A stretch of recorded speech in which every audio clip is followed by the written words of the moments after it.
My own view is called an archetypal view, which is confusing to some people because it's not a word that people use all the time in their conversation. What I'm trying to get at is to try to figure out how the author is using Adam. What perspective does he have on Adam?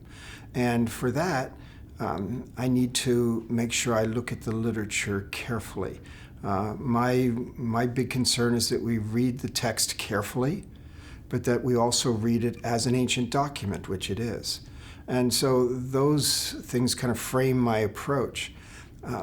The archetypal view is not a contrast to seeing Adam as a historical individual.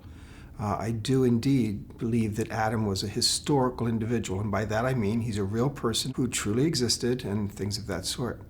But at the same time, a person like that can take on a persona that's larger than that, that means something, has a significance beyond his individual existence. And I think that that's what Genesis is doing with Adam. When I view him as an archetype, I ask the question, is the text trying to tell me something that is uniquely true of the individual Adam, or is it trying to tell me something that's true of all of us? If it's true of all of us, then we're dealing with an archetypal presentation. So when I read about God forming Adam from the dust of the earth, I ask, what does forming refer to, and what does the dust of the earth have to do with? We find that the Hebrew verb that's used there for forming is used in lots of other places for non-material activities. God forms the human spirit in us. And so in that sense, that word doesn't necessarily have to do with a material activity. Secondly, we find that when we look through Scripture, we discover that all of us are made from dust. When we look at the statements in the Psalms, statements in Paul, statements in Ecclesiastes, it talks about the fact that we are all formed from dust. And in that sense, that's something that's not unique to Adam. It's true of all of us. We can each be formed from dust and yet be born of woman. So being formed from dust would not preclude that he was born from a woman. So I take him as a historical individual, but I also believe that in the forming account, he's being treated archetypally, and that it's saying something about his identity that's true of all of us. For most of my career, I held a very traditional view about Adam and Eve and about Genesis 2, and was largely content with that. But what caused me to kind of come to a different position was really reading the text. One of the things that I've tried to discipline myself in over the years, and that I try to teach to my students, is that we need to read the text continually with fresh eyes, to look for perspectives we haven't seen before, to ask questions that we haven't thought to ask, to put pieces of Scripture together that we haven't necessarily seen together.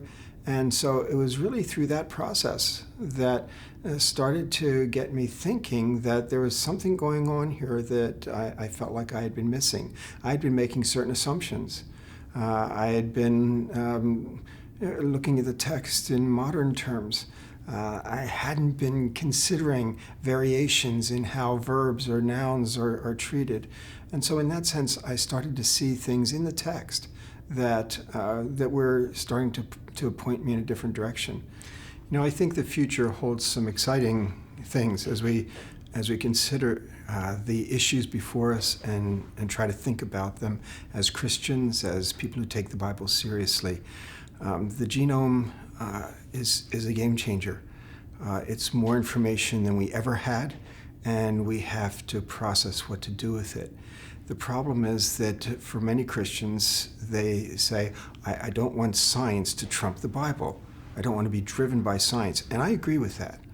I think that's an important perspective to have. Yet at the same time, science and other fields as well may sometimes prompt us to look at an issue again. Now, I'm not the sort of person that wants to just take what science says and go in and reconfigure the Bible kind of, uncertainly, just to make it fit. But if science and what scientists are discovering can prompt me to ask new questions, places where I haven't asked those questions before, I want to do that. And I think we're in that kind of time period where we're being prompted to look again at the biblical material, to reconsider again the theology, not to make it conform, but just to make sure that we're reading it right. And I see that happening already, and I think that will continue to happen in the coming years.